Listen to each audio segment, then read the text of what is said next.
And here we go. The last major, not all that major, there's about 600 species, but they're not very well studied. They're not that easy to study. They're called the Strepsiptera. Now, among the insects, we've talked about lice, we've talked about fleas, we've talked about Diptera, that's flies, and we talked about, on Monday, we talked about parasitoid Hymenoptera, the parasitoid wasps. There's a few other groups that have some parasitic members, and I'll talk about one of those just a tiny bit. But the last remaining group is the Strepsiptera, which are so obscure they don't really have a common name. If you see them referred to as anything at all, they're usually just called twisted wing parasites. I've also seen them called stylops, but really they're just strepsipterans. They're not well enough known to have much of a common name. And they spend most of their lives as parasitic larvae living inside other insects. In one family of strepsipterans, the larvae live inside insects. At the end of the larval stage, males and females leave their hosts and pupate in the soil. And when they hatch as adults, they're free living.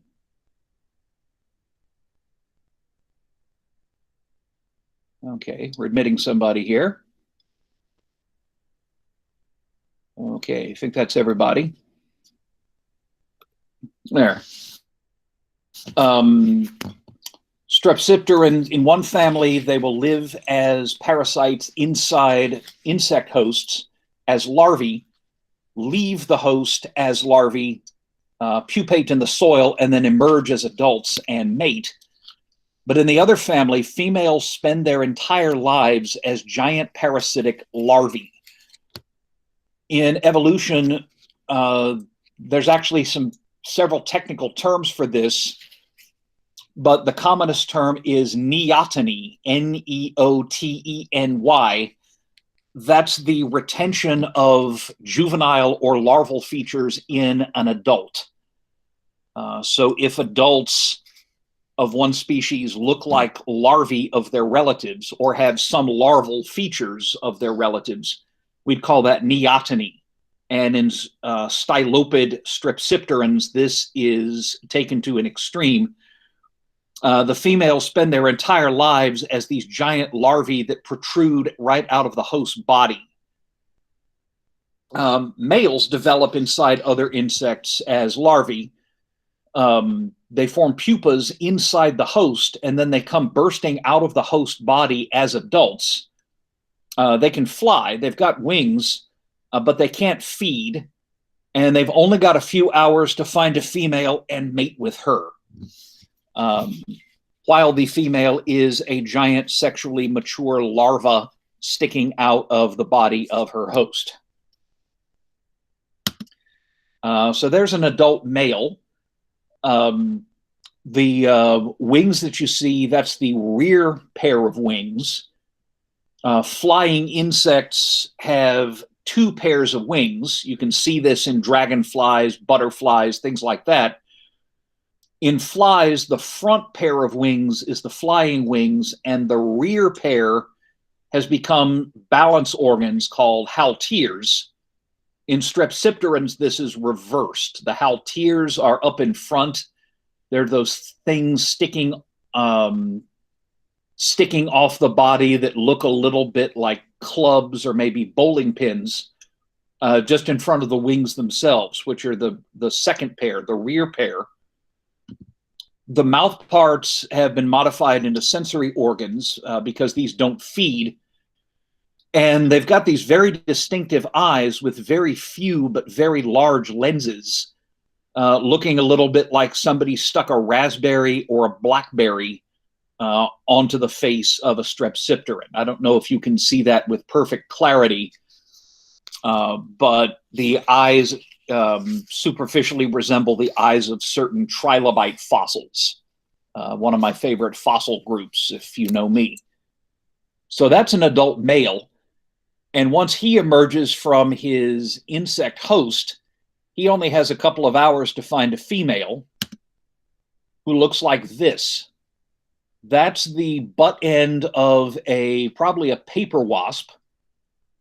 And that thing sticking out from under one of her abdominal tergites, the cuticle plates that cover her abdomen, is the head of a female Strepsipteran. She is, as far as I know, just kind of soaking up her host hemolymph. And her head is sticking out, and he mates by stabbing her in the head. Her reproductive tract is arranged in such a way that if he stabs her in the right part of the head, he can inject sperm directly into a sperm duct.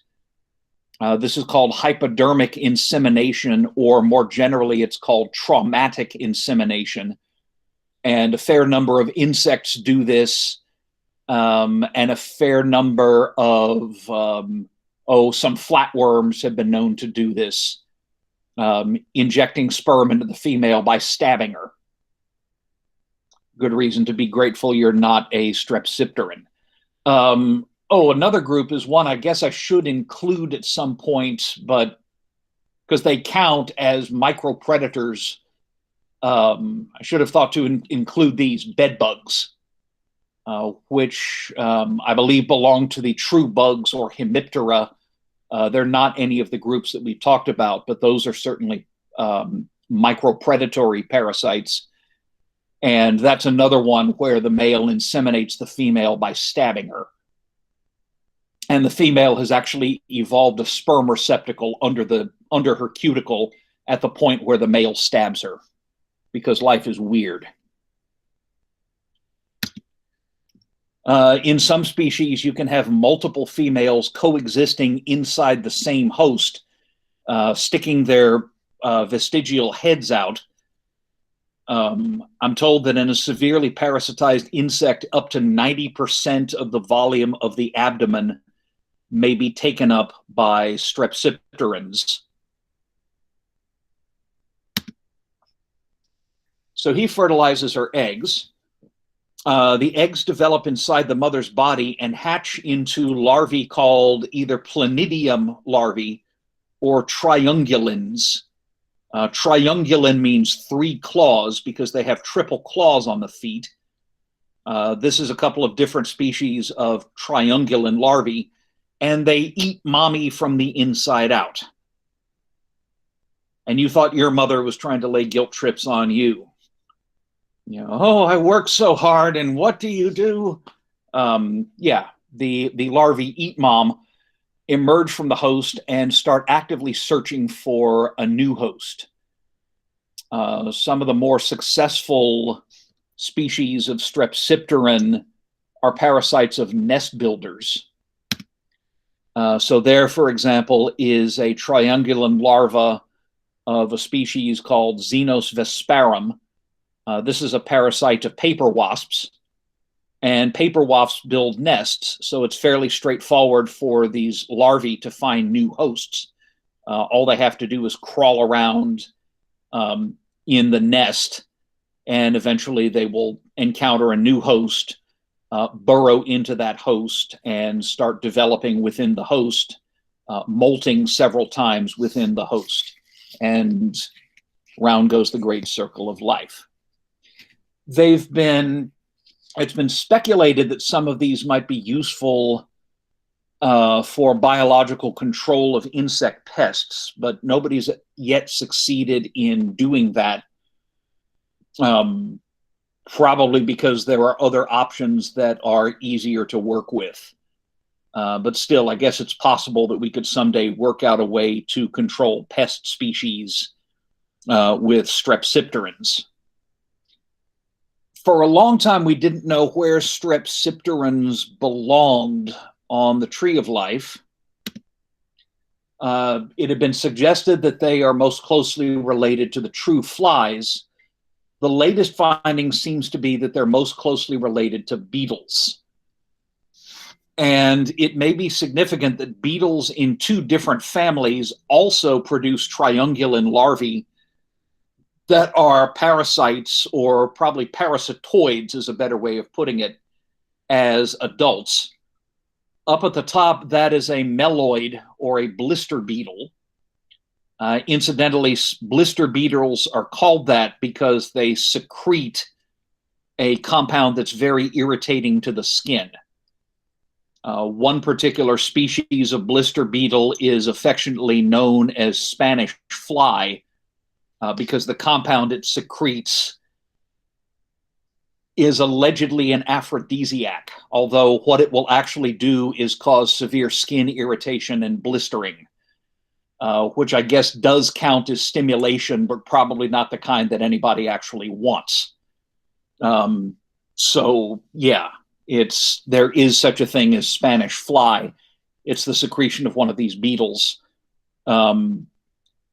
It doesn't work the way it supposedly does. The urban legends aren't true. Down below, there's a rhipophorid, or a wedge beetle. There's at least one rhipophorid species that's noted as a parasite of bees. The little triungulin larvae that look alike like Strepsiptera larvae will hang out on flowers, wait for a bee to come, jump on the bee, get transported back to the hive, burrow into a bee larva, live inside that bee larva, wait for the larva to pupate, and then eat the pupa from the inside out, turn into a pupa itself, and eventually hatch and leave the hive and maybe lay its eggs on a flower for the next generation so the next generation can find bees. I don't think they cause too much economic loss to honeybee populations, but they do count as parasites, and they do have a life cycle that is similar to what you see in Strepsiptera. So just a reminder that there are even more parasitic insects than the ones we've talked about. Strepsipterans are obscure. We currently don't use them for biological control. Their primary interest is that they're horrifying, and there aren't very many people that study them. All the same, there are things we can learn from them. They're part of the big picture. So I will stop recording now.